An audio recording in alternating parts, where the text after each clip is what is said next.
boleh bandum afradkan bandum yang baru itu bid'ah. Tapi kullu itu kullu juz'iyah.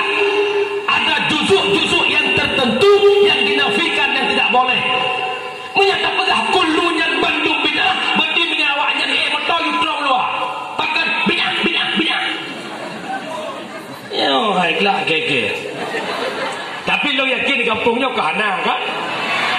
Bandum awak pajuh kau di mulut ya. Mantap pegah awak ilangin. Boka awak nama zat para hadirin sidang jamaah yang ulun tuan muliakan.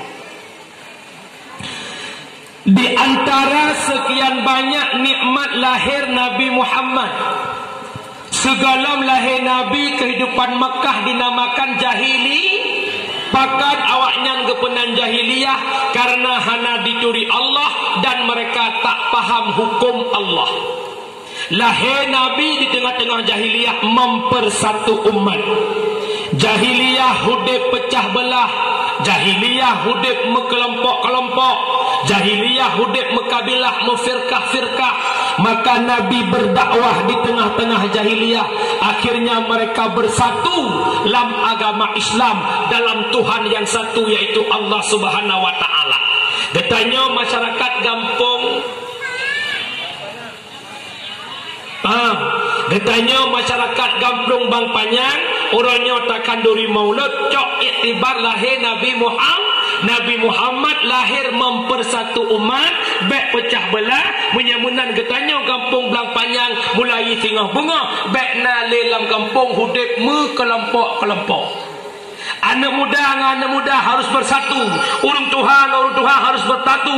Urinang sampai urinang bersabah. Ketanya sabah kampung seiman seagama. Baik na hudib pecah belah, baik mempakai sampai saudara. Silap dosa itu hal biasa.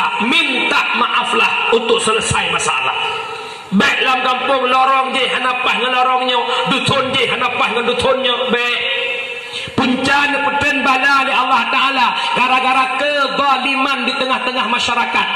Zalim itu tidak mesti meninggalkan salat, zalim itu tidak mesti melakukan zina, memutuskan silaturahmi itu sebuah kezaliman. Kampung Belang Panyang, orang kampungnya nam pakai-pakai, nam mendawa-dawa, mekap-kap,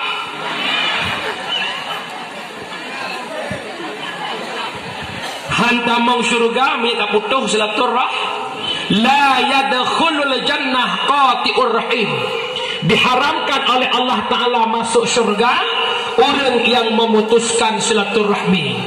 Lebih bengih ba'leh uruh hantamong syurga walau gopnya ahli ibadah, walau lako tanyonya urung tiga meratib, walau lako tanyonya gejak wajir riap tipton. Arak itu biar KDP ya Arab Saudi. Orang inang-inang sampai-sampai ibadat puasa sunat Senin Khamis sana piyo-piyo. Ngaurin ikut mau pihak tahu gak-gak. Kelam sakit hati ku. Ucap nak koke ya. Hantar mangsur. Ada anak hati nak berhati. Bak-bak. Hasbi Rabbi Jalallah ma fi qalbi ghairullah.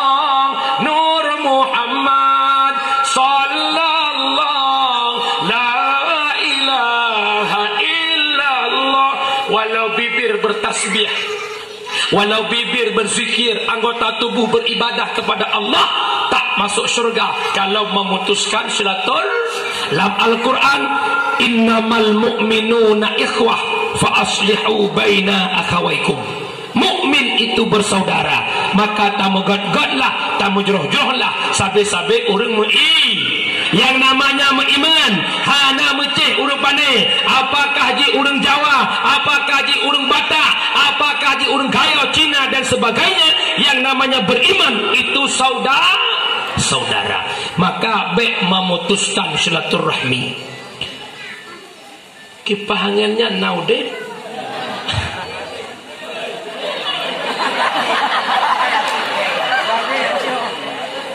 Aki itu kubudeh.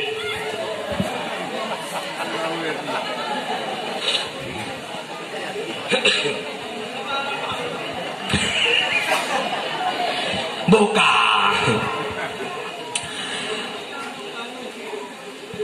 belah dalam kampung kadang-kadang faktor jih 3 faktor. Ayah long, abang long dengan mandung. Faktor yang pertama pecah belah gara-gara pilih jabatan. 3 pilih kecil, 3 mau kelompok-kelompok dalam kampung. Nah jalan kecil, put draw, put boh kelompok. Ijih dalam politik, pilih toh yang senang, ikut toh yang menang. Menang